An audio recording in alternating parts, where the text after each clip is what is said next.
Captain Ryan Bennett stood on the bridge of the horizon, his eyes fixed on the vast emptiness of space through the main viewport. The exploration vessel hummed quietly as it moved through the outer rim of human space. This was supposed to be a routine survey mission, mapping uncharted sectors and looking for potential colony worlds. Routine, until now. "Captain, I'm picking up something unusual," Lisa Wright said from her communications station. Her fingers moved quickly across the glowing interface. "It doesn't match any known patterns in our database." Ryan walked over to her station. "Show me." Lisa pulled up a visual representation of the signal pattern. It pulsed with an unnatural rhythm that seemed both random and deliberate at the same time.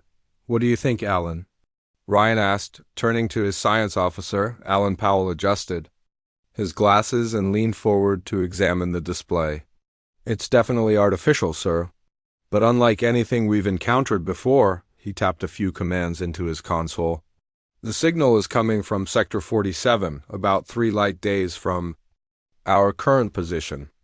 Ryan stroked his chin thoughtfully. This was exactly the kind of discovery they were out here to make. But something about the signal made the hairs on the back of his neck stand up. "Opinions?" he asked, looking around at his bridge crew. "Maria?" "Garcia?" The tactical officer crossed her arms.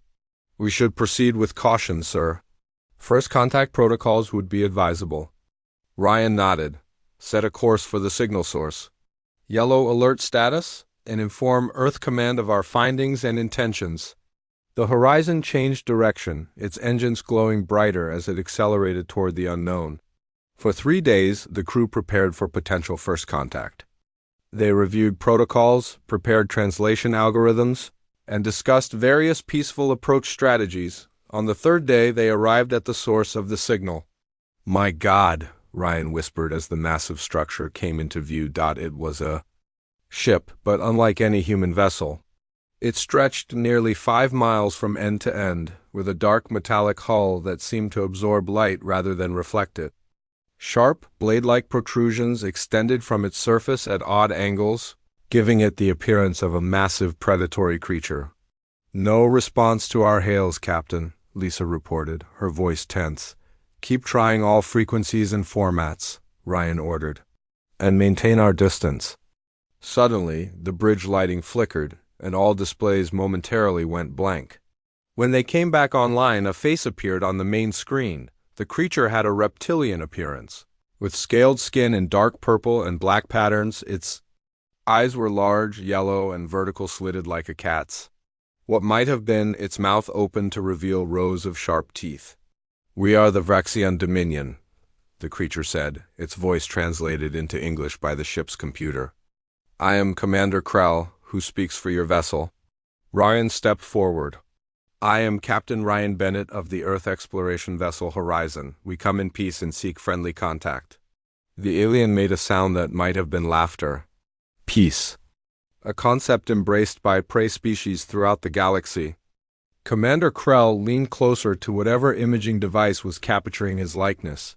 "Tell me, soft human, how many worlds has your species claimed?"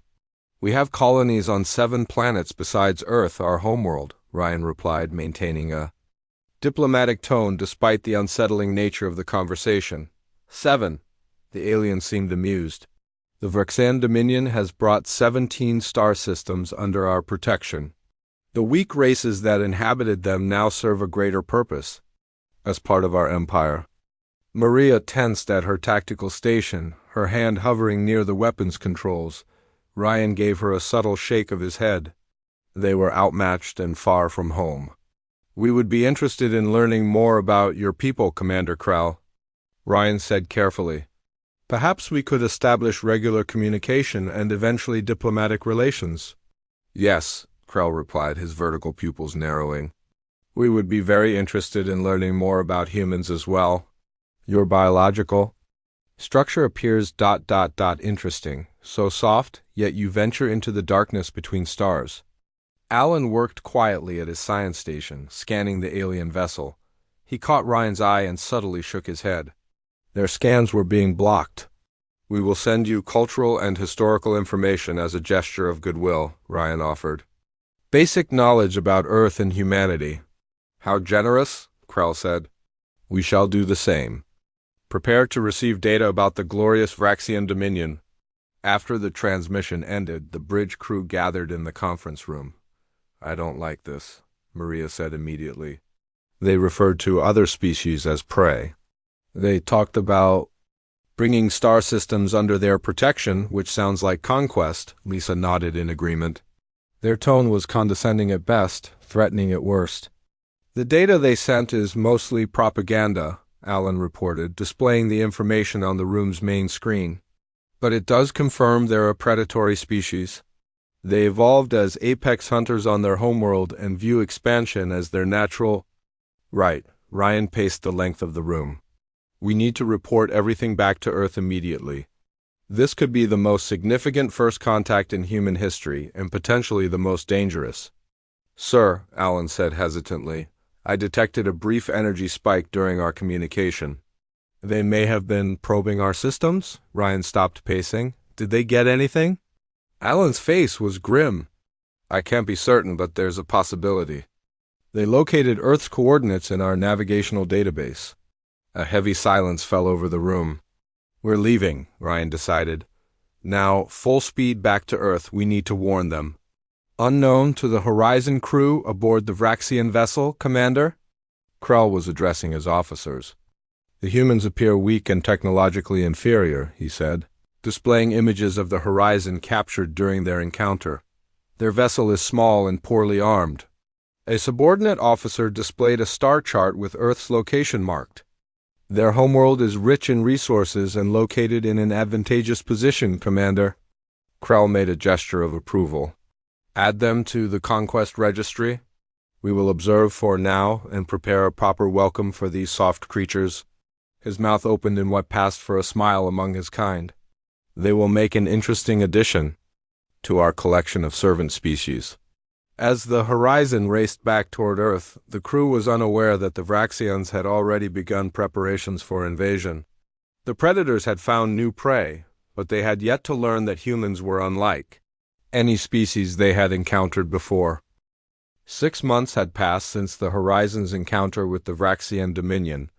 Earth had taken the warning seriously. Defense stations orbited the outer planets, and the Earth Defense Force had trained for the possibility of alien contact turning hostile. Still, no one truly expected the Vraxians to arrive so soon or in such numbers. The alarm klaxons blared throughout EDF headquarters in Geneva. Commander Olivia Foster rushed into the control center, her uniform hastily buttoned. Status report, she demanded. The young officer at the main console looked up with fear in his eyes. Vraxian vessels detected entering the solar system, Commander. At least 30 ships, all larger than anything we have. Olivia took a deep breath. Show me. The main screen displayed the incoming fleet. The ships were similar to the one Captain Bennett had described, but these were clearly built for war. Their sharp, blade-like hulls gleamed darkly against the backdrop of space. They've already disabled the Neptune monitoring station, another officer reported. Jupiter's defense platforms are engaging. But the officer stopped as the screen showed several explosions near Jupiter. They're gone, ma'am. Olivia's face hardened. Send the alert to all colonies. Activate every ship we have. She turned to her communications officer. Get me Captain Bennett on the Horizon. Ryan Bennett's face appeared on a side screen. His ship had been refitted for combat after the first encounter. I see them, Commander, Ryan said grimly.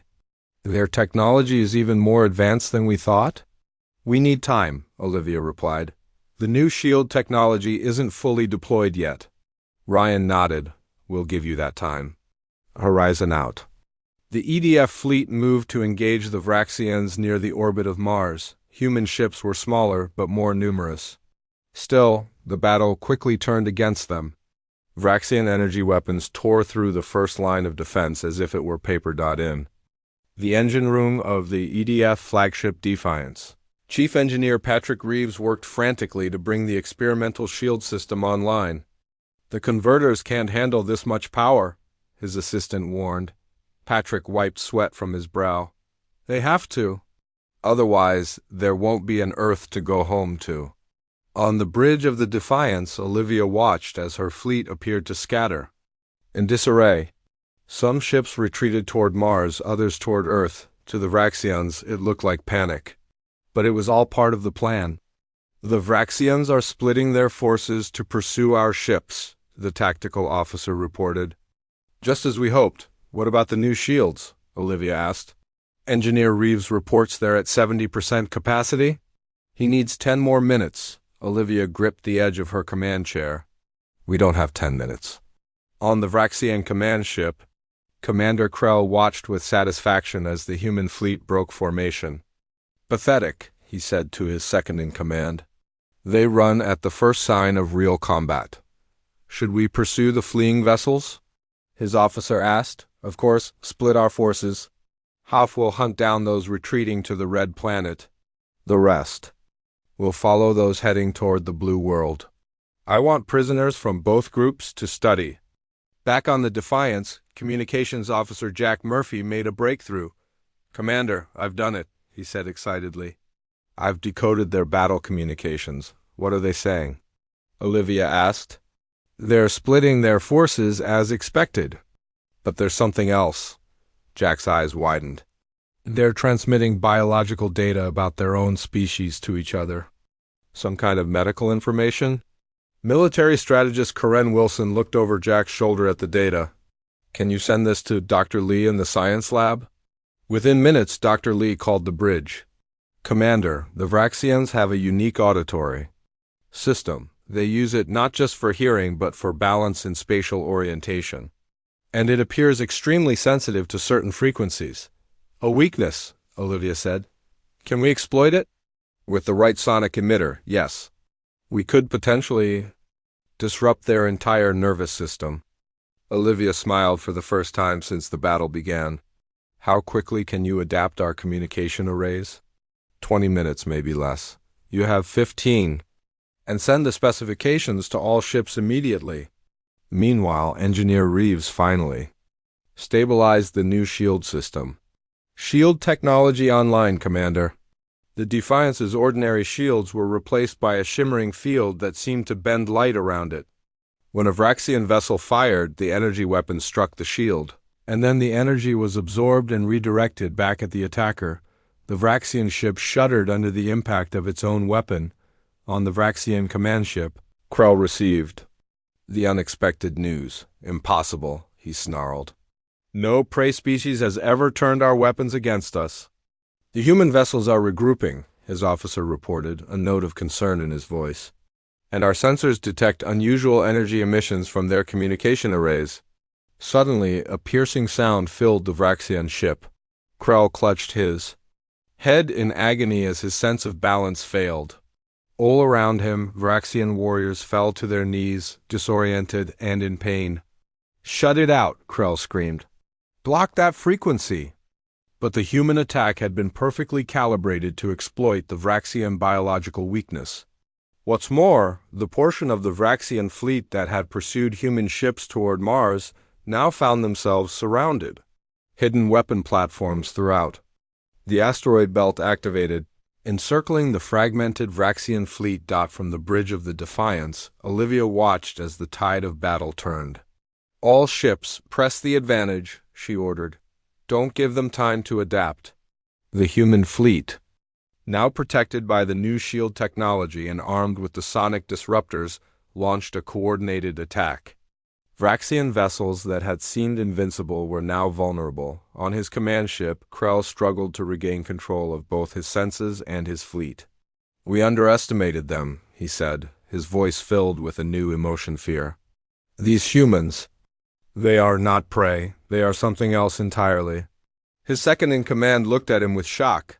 What are your orders, Commander? Krell stared at the view screen, watching as another of his ships exploded under human attack. Signal the retreat, he said quietly. We must inform the Dominion Council. The humans are not what we thought. They may be the most dangerous species we have ever encountered. As the remaining Vraxian ships fled the solar system, cheers erupted throughout the human fleet. But on the bridge of the Defiance, Olivia Foster remained solemn. This isn't over, she said to her officers. They'll be back, and in greater numbers. Karen Wilson nodded in agreement. But now we know they can be beaten, and next time we'll be even more prepared. The Battle of Mars, as it would later be called, marked a turning point. For the first time in their long history of conquest, the Vraxians had met a species that turned predators into prey. The Vraxian command ship limped through space, its once sleek hull now scarred from battle. Inside, Commander Krell knelt before a holographic projection of the Dominion Council. 5 elder Vraxians looked down at him with cold, reptilian eyes. "You have failed," the center figure said, its voice deep and threatening. "Never in 300 years has a Vraxian fleet retreated from battle." Krell kept his head bowed. "The humans possessed technology we did not anticipate. Overlord's wrath. They turned our own weapons against us and exploited a biological weakness we did not know we had." "Excuses," another council member hissed. "You were sent to claim a prey world, not to be defeated by soft-skinned mammals." "They are not like other prey species," Krell insisted. "They adapt quickly, they learn our weaknesses and exploit them." Overlord's wrath leaned forward. "Then we shall send a force they cannot adapt to. The Deathbringer Armada will crush this human resistance. You will remain with your damaged ship on Mars and prepare for their arrival." The hologram disappeared, leaving Krell alone with his thoughts. For the first time in his long career as a conqueror, he felt doubt. On Earth, celebrations of the victory were short-lived. In the underground facility beneath Denver, scientists and military leaders gathered to plan for the inevitable counterattack. Dr. Samantha Kelly adjusted the settings on her sonic disruption device. The laboratory was filled with similar devices, in various stages of development. "The prototype worked better than expected during the battle," she explained to Commander Foster. "But the Vraxians will develop countermeasures. We need to modify the frequency patterns to stay ahead of them." Olivia nodded. "How long until we can equip all our ships with the improved version? 2 weeks, maybe less?" In another section of the facility, tech specialist William Bradley worked on Vraxian communication codes. His eyes were red from lack of sleep, but excitement kept him going. "I've cracked their command protocol," he told Colonel Daniel Ross, leader of Earth's Special Forces. "We can now send false orders to their ships," Daniel smiled. "That will be extremely useful for our next operation." "My team is ready whenever." "You are." Meanwhile, on Mars, a network of seemingly civilian transport ships arrived in orbit. The Vraxians, who had established a foothold on the Red Planet, paid little attention to these small vessels. They appeared to be bringing supplies to the human colonies that still survived on the planet's surface, but these were no ordinary transport ships. As night fell on the Vraxian base, Special Forces troops led by Colonel Ross silently deployed from the ships.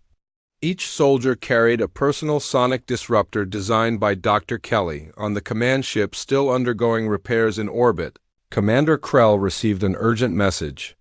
"Unidentified vessels approaching from the asteroid belt." Krell rushed to the command center. "Show me." The display revealed Earth Defense Force ships emerging from hiding places throughout the asteroid belt. They moved in patterns that defied standard Vraxian combat algorithms, making it impossible to predict their attack vectors. "Prepare for battle," Krell ordered. "Alert all forces on the surface." But when he tried to contact his ground troops, all he heard was static. On the surface of Mars, William Bradley's hack had disabled Vraxian communications. At the same time, Colonel Ross and his special forces activated their sonic disruptors, causing the Vraxian warriors to collapse in disoriented heaps. In orbit, the battle began. This time, the human ships did not retreat. They pressed forward aggressively, their new shields absorbing and redirecting Vraxian energy weapons. When the Vraxians adapted and switched to projectile weapons, the humans were ready with point defense lasers that intercepted the incoming fire. Krell watched in growing horror as his forces were systematically taken apart by human ingenuity. How can they adapt so quickly? He demanded of no one in particular. "It's as if they anticipated our every move." His second-in-command pointed to a new alert on the display. Sir, we're detecting energy signatures from inside our ship. The humans have somehow boarded us. Deep within the Vraxian command ship, Colonel Ross and a small team moved silently through the corridors. Each junction was marked with a tiny holographic guide, projected from a device William Bradley had programmed with the ship's layout. Information stolen from Vraxian databases during the first battle. Command center is ahead, Daniel whispered. To his team, remember, set the disruptors to maximum. We want to take them alive if possible. They burst into the command center, sonic disruptors firing. Most of the Vraxians fell immediately, clutching their heads in agony. But Commander Krell, who had been fitted with experimental ear protection after the last battle, remained standing. He lunged at Daniel with surprising speed, his clawed hands slashing through the air. Daniel dodged, but not quickly enough. 3. Parallel cuts appeared on his arm, bleeding freely. You fight well, for prey, Krell hissed. Daniel activated his backup disruptor. This one emitting a frequency specifically designed to penetrate Vraxian ear protection. Krell staggered but remained upright through sheer willpower. We are not prey, Daniel said, advancing on the alien commander. That's what you don't understand. On our world, humans were never the strongest or the fastest. We survived by outthinking predators, not by running from them. Krell launched another attack, but his movements were uncoordinated due to the sonic disruption. Daniel sidestepped and delivered a precise blow to a nerve cluster that Dr. Kelly had identified in Vraxian physiology. Krell collapsed. Commander Krell has been captured, Daniel reported through his comlink. The command ship is ours. Throughout the Mars system, the remaining Vraxian forces found themselves outmaneuvered and overwhelmed. Some surrendered. Others fought to the death, unable to comprehend defeat. Back on Earth, Olivia Foster received the news with a mixture of relief and concern. We've won this battle, she told her officers, but the war is just beginning. Krell mentioned this Dominion Council. They won't take this defeat lightly. Intelligence Officer Frank Martinez nodded in agreement. According to the data we've gathered, the Vraxians have conquered 17 star systems. We've dealt them their first defeat, but they'll return with everything they have. Then we better be ready, Olivia replied. And we won't be fighting alone next time. She gestured to a display showing signals being sent to distant stars. We're reaching out to every species the Vraxians have conquered. It's time to build an alliance. As the Earth prepared for the greater conflict to come, Commander Krell sat in his cell, watching his human captors with new eyes. For the first time, he began to consider a terrifying possibility that in the great hunt of the galaxy, the Vraxians might not be the ultimate predator after all. The news of the Vraxian defeat spread quickly through the conquered worlds of the Dominion.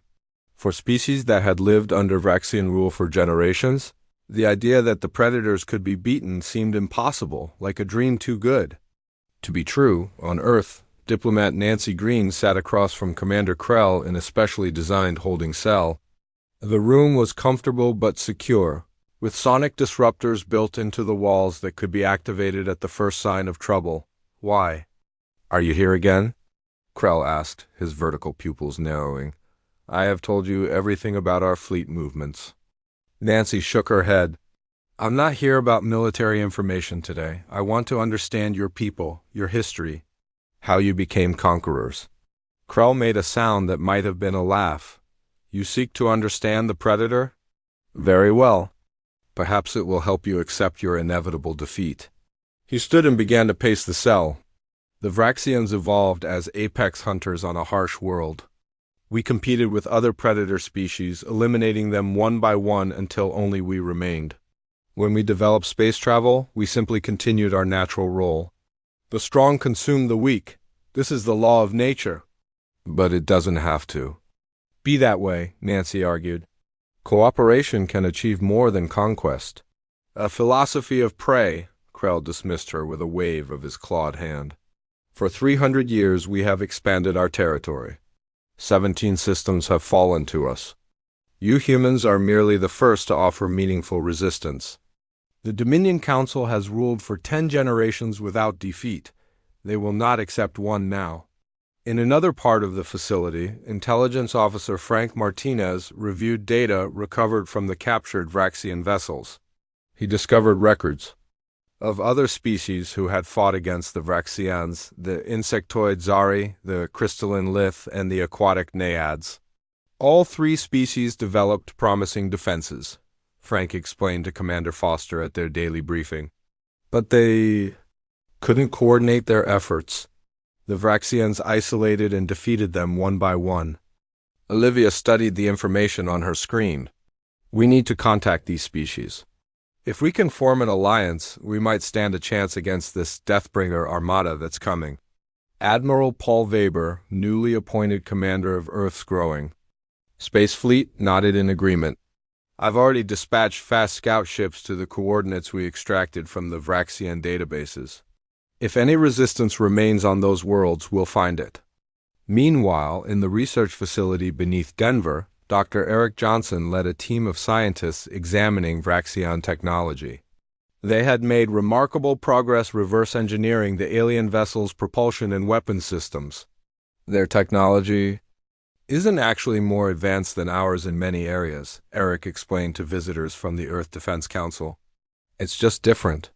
They focused on offensive capabilities at the expense of everything else.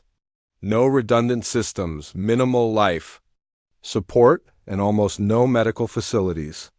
Because they never expected to be hurt, one council member observed. Exactly, Eric agreed. Their entire culture is built around being the predator, never the prey. It's their greatest weakness.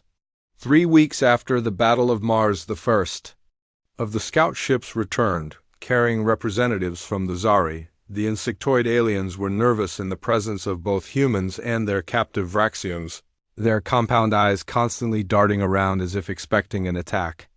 We have fought the oppressors for 60 years, the Zari ambassador explained through a translation device. Always in secret, always in small ways. We never dared to dream of open rebellion. More representatives arrived in the following days. The crystalline Lith, who communicated through light patterns that human translators struggled to interpret. The aquatic Naiads, who could only survive in specially designed water tanks but whose mathematical skills far surpassed human capabilities. Admiral Weber convened a war council with representatives from all species. The Vraxian Deathbringer armada will reach our system within 2 months, he told them. We need to combine our knowledge and strengths if we're going to survive. The Zari offered their expertise in biological weapons that could target Vraxian physiology. The Lith shared their advanced shield technology, which could be integrated with the human designs. The Naiads provided navigational calculations that would allow ships to make micro-jumps within a star system, a tactic the Vraxians had never encountered. Back in his cell, Krell watched footage of the allied species working together. His expression was unreadable, but something like doubt flickered in his yellow eyes. Nancy noticed his reaction during her daily visit. Does it surprise you to see cooperation instead of competition? It will not last, Krell insisted. When prey species band together, they eventually turn on each other. It is inevitable. That's what you don't understand about us, Nancy replied. Humans have fought countless wars against each other throughout our history. But we've learned that our greatest achievements come through cooperation. We're not perfect, but we're better together than apart. Krell turned away. The Deathbringer armada has never been defeated. Elite Commander Vex has conquered 6 systems personally. Your alliance will shatter before his might. As preparations continued, a new problem emerged. The Vraxians had left outposts throughout the solar system during their brief occupation. Now these outposts activated, sending signals toward deep space. They're beacons, Frank explained during an emergency meeting, giving the incoming armada real-time information about our defenses. Colonel Ross immediately volunteered his special forces. We'll take them out. Every last one. For the next month, human and allied ships raced throughout the solar system, hunting down and destroying Vraxian beacons. Each outpost they eliminated bought them a little more time, a little more secrecy for their preparations. In orbit around Earth, a new fleet took shape. Human vessels with lift shield technology and NAHAD navigation systems. Zari bioweapons installed alongside human sonic disruptors. Ships that combine the best technologies and tactics from 4 different species. Admiral Weber toured the flagship, with representatives from each allied species. We've achieved in weeks what might have taken decades working separately, he told them.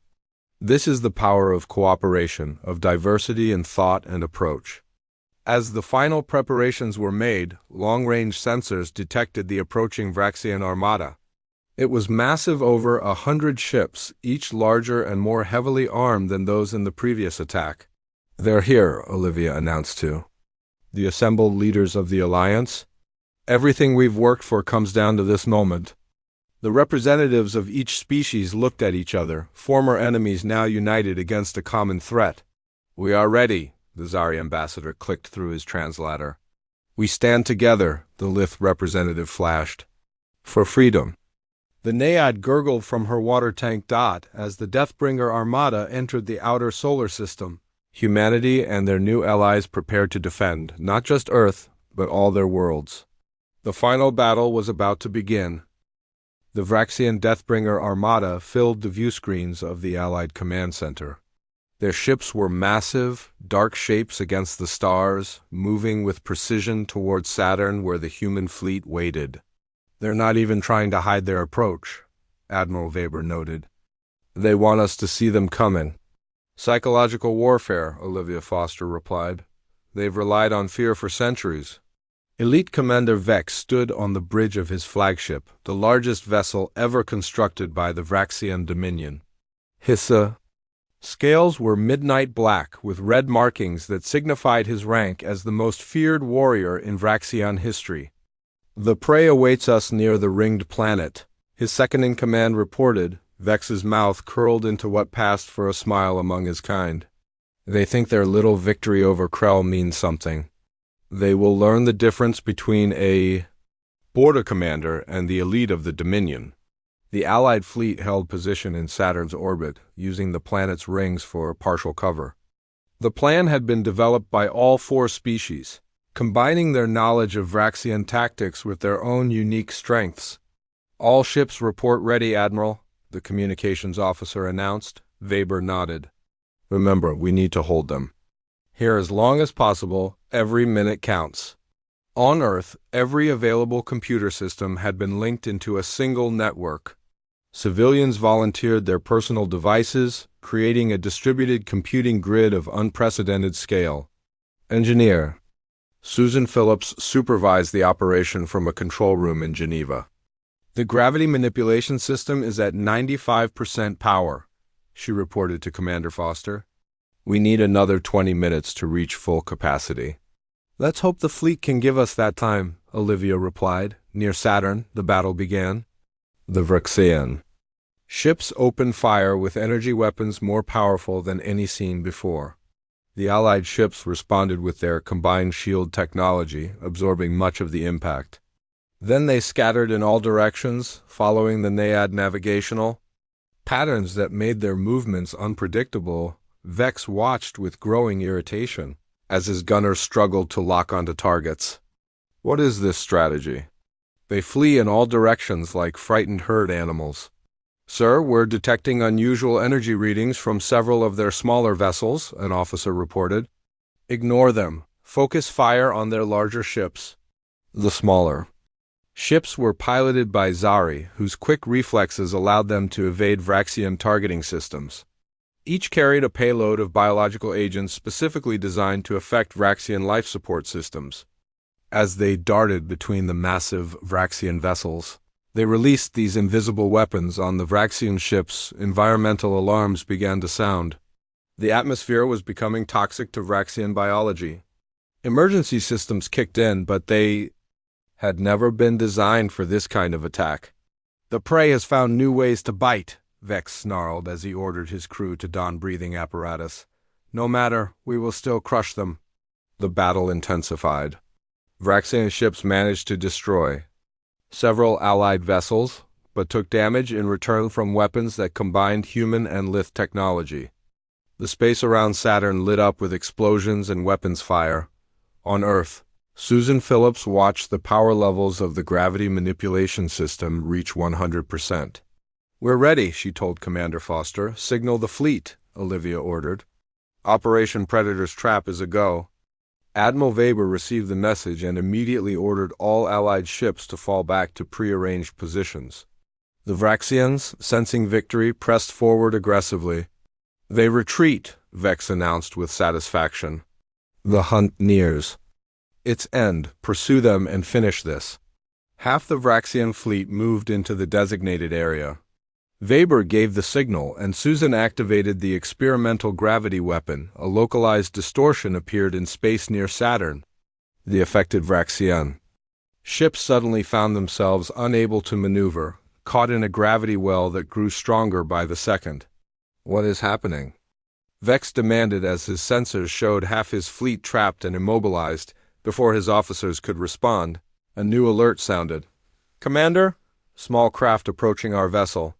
They've somehow bypassed our defensive screens." Captain Greg Thompson led the Special Forces team that boarded the Vraxian flagship. Each member carried the latest sonic disruptors and wore armor developed with lift technology that partially phased them out of normal space, allowing them to pass through solid matter for brief periods. "Remember the mission," Greg told his team as they moved through the Vraxian ship. "Plant the disruptors at key points and download their central database. We need those star charts." The team split up, moving silently through the massive vessel. The Vraxian crew was focused on the battle outside and the gravity anomaly trapping half their fleet. They never noticed the human infiltrators until it was too late. Greg reached the central computer core and began the download of the Vraxian database. Every star system they had conquered, every species they had encountered, and the location of the Vraxian homeworld itself. "Download at 60%, he reported through his comlink. "How are the disruptors coming?" "All placed and ready," came the reply. "But we have a problem. Elite Commander Vex is heading your way with guards." Greg checked the download progress. 78%. "Not fast enough." He prepared for combat. The door to the computer core slid open, and Vex entered. He was larger than other Vraxians Greg had encountered, his scales thicker and his claws longer. He moved with a predator's grace despite his size. "Human," Vex hissed, "you dare to invade my ship?" Greg activated his sonic disruptor, but Vex wore specialized protection. The Vraxian commander lunged forward with frightening speed, slashing at Greg with claws that could tear through metal. Greg dodged, using his phase armor to briefly pass through a console. He emerged behind Vex and struck at a nerve cluster, but the Vraxian's armor protected him. "You fight well, for prey," Vex said, echoing words Krell had spoken earlier. "But I have hunted across 6 star systems. No prey has ever escaped me." "There's a first time for everything," Greg replied. He noticed the download had reached 100%, and I'm not prey. He activated all the sonic disruptors throughout the ship simultaneously. Even with his protection, Vex staggered under the assault on his sensitive hearing. Greg used the opportunity to escape, leading his team back to their boarding craft. As they pulled away from the Vraxian flagship, the Allied fleet launched a final, coordinated attack. Ships trapped in the gravity well were easy targets. Those that remained free found themselves outmaneuvered by the combined tactics of 4 species fighting as one. On his damaged flagship, Vex watched in disbelief as his supposedly invincible armada fell apart around him. "Signal the retreat," he ordered, the words bitter in his mouth. "We must warn the Dominion Council." The surviving Vraxian ships fled the solar system, leaving behind the wreckage of what had once been the pride of their fleet. On Earth, celebrations erupted as news of the victory spread. But in the command center, the Allied leaders were already planning their next move. "We have the location of every world they've conquered," Greg reported, displaying the stolen data, "and the coordinates of their homeworld." "Then it's time for the next phase," Olivia said. "The hunters have become the hunted." The Vraxian Dominion Council convened in an emergency session. For the first time in their recorded history, fear permeated the chamber. The humans and their allies have defeated our most powerful fleet, Overlord Srath announced, and they now possess our star charts. What shall we do? Another council member asked. Zrath's expression was grim. Mark human space as forbidden territory. Send warnings to all our outposts. These creatures they call humans, they are not prey. They are predator killers. As the Vraxian Dominion pulled back its forces, the alliance of former prey species began a campaign to liberate the conquered worlds. With each victory, new species joined their cause. The hunters had become the hunted, and the galaxy would never be the same again.